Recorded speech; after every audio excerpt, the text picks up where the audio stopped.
Mapagpalang araw mga technician, mga ka-DIY, mga ka-master. Meron po tayo ditong repair na ref. Ito po ay posting. So sharp po ang kanyang tatak. Ayan. So kahapon po natin ito na check up, pero may nakita po tayo ditong butas sa taas. So ang ginawa po natin ay inipoxy lang po natin ng dibcon. Ayan. So nakasubok naman kasi tayo nito, at saka dito naman siya sa taas. So pag sa mga gilid or sa taas ang butas ay okay lang ang epoxy, pero pag dito sa baba ay hindi ako wala akong tiwala pag dito sa baba yung butas sa epoxy, pag in-epoxy dito. So ngayon nilik-test na po natin ito. So kinagahan natin ng 150 PSI. So 150 pa rin. Yan.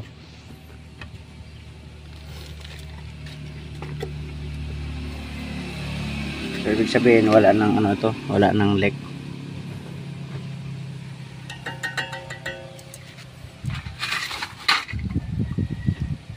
Yan. So ito naman yung sa high side niya, sa condenser. So bali kakabitan natin ito ng filter dryer. Palitan natin ito ng bago. Ito. Yan. So sige, ikabit ko muna dito. So ito, nakakabit na natin ng filter dryer. So ngayon atin namang gagawin ay ito, bali ikabit din natin ito dito. Bago pala natin ikabit ay lagyan muna natin ng flow. Okay, sige, lagyan muna natin ng flow. Okay, bago nga pala natin ikabit ito, so at pasipsipan ay ito, ikabit muna natin itong mga tubo na to, itong low dito, itong high na to ay dito, tapos yung lagay tayo ng access valve dito. Okay, sige. Okay, ito na, nakakabit na natin ang kanyang mga tubo dito sa low side at saka sa high side. Ito naman ang access valve. So ngayon magpapasip-sip tayo ng ng flow. Ito, kalahati lang ilagay natin. Okay na to. Ayan, nakabit na natin. Nakabit na, lagay na pala natin yung yung kalahati. So yung ginawa lang natin, sinaksak natin yung unit, sinaksak natin, tapos nilagay natin ito dito, tapos nilagyan natin ng, tinakpan natin dito para papasok yung sisip-sipin niya yung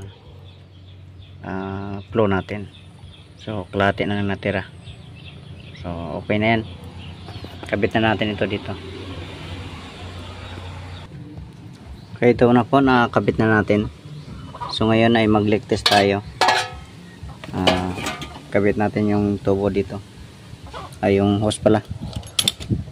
Yan, kabit natin to dito, tapos mag-leak test tayo.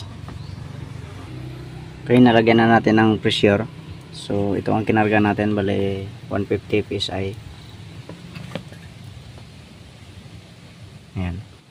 So obserbahan na natin, tapos habang inobserbahan natin kung bababa yan o hindi, mag-leak test tayo.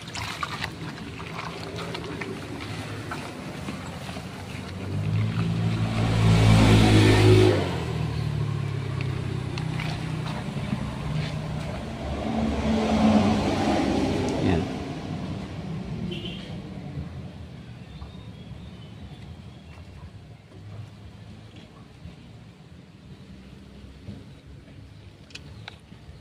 So wala naman dito.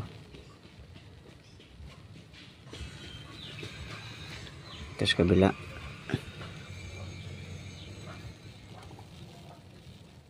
Wala rin.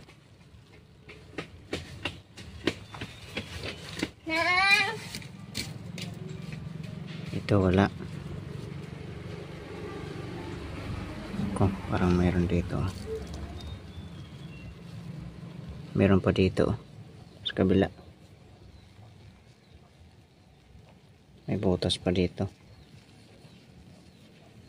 Okay, so i-release natin ang hangin, tapos hinangin natin ulit dito.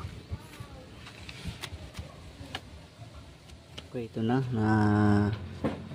hinang na natin ulit. So ligtas natin.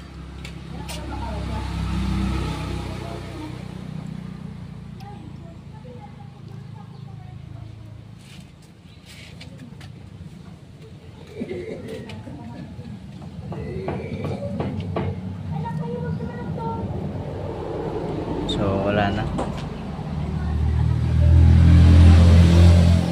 Nargahan natin ng 150.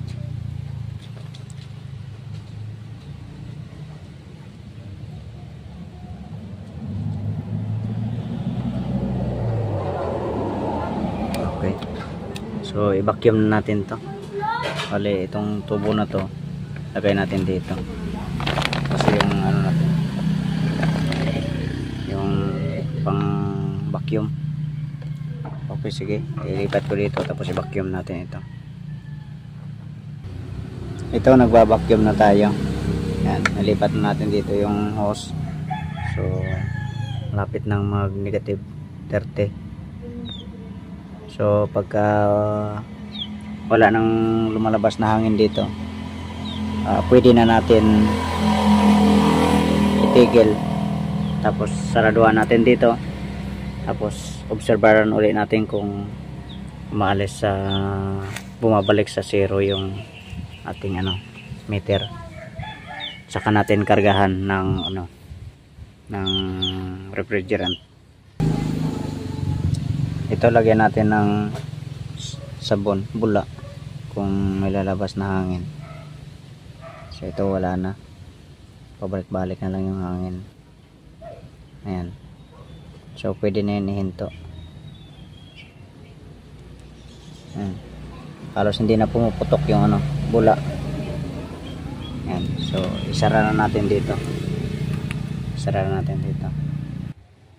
So tinanggalan natin yung hose sa ating compressor, kinabit natin dito sa ating tangke, at dito sa loob ibalik na natin ang mga screw.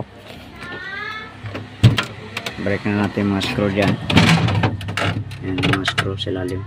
So i-set up natin yan habang inobserbaran natin ang ang kanyang meter. Ito na, ibalik na natin. Ayan. Okay, sige. Kanyang metro. Ang ating meter ay ganun din. Hindi naman bumaba. Hindi naman umalis. Pares lang din. Sige, magkarga na tayo ng Freon.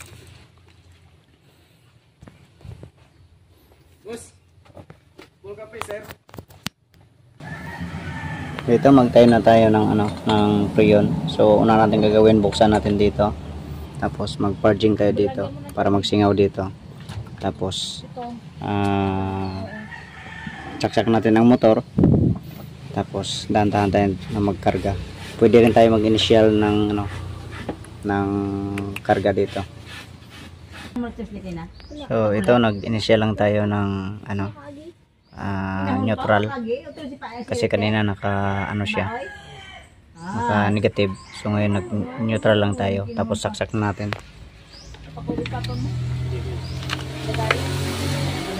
Yan, mandar na yung motor.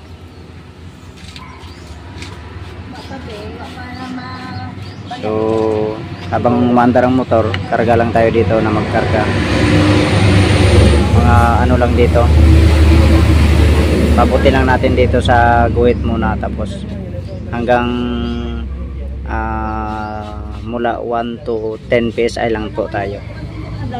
So kung mapansin natin ay 50 dito, ibig sabihin yung bawat yung guhit na maliit ay 5, 10 yung mahaba, 10, 20, 30, 40, 50. Ayan. Okay, sige. Videoan ko na lang mamaya kung ilang PSI ang inabot pag lumamig na. Kalimutan ko pala, kailangan pala natin maglagay ng tester para ma-monitor natin ang amperahe. So ang kanyang rated current ay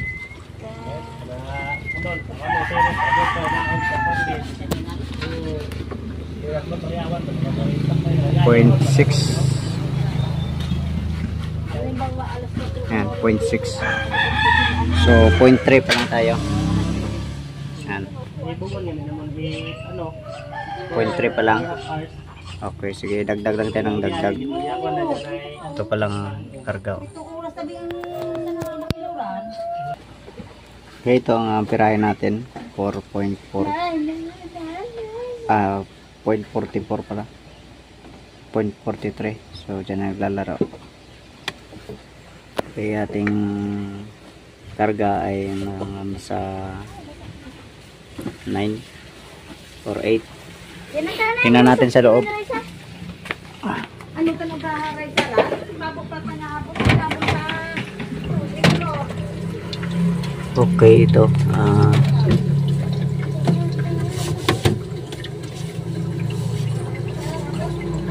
Malamig na rin.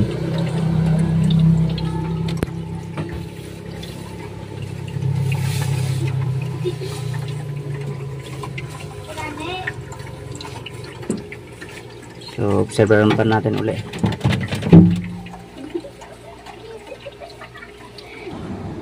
Okay, ito ang final ampere natin. Nasa point.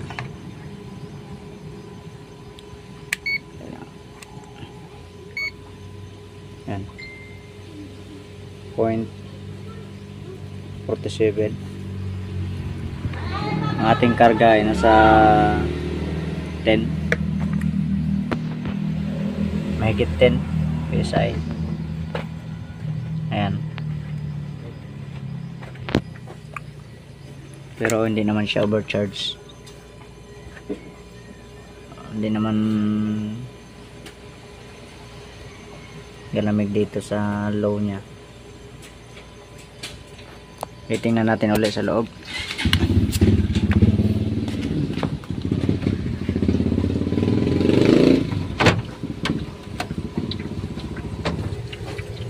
Okay, ito mapansin natin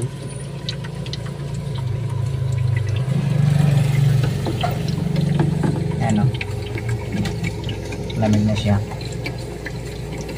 Ayan, so usok-usok na. So ito malamig na. Ayan, so okay na to. Ganun lang po. Ganun lang pag-reprocess ng pag-repair ng rep. So okay na.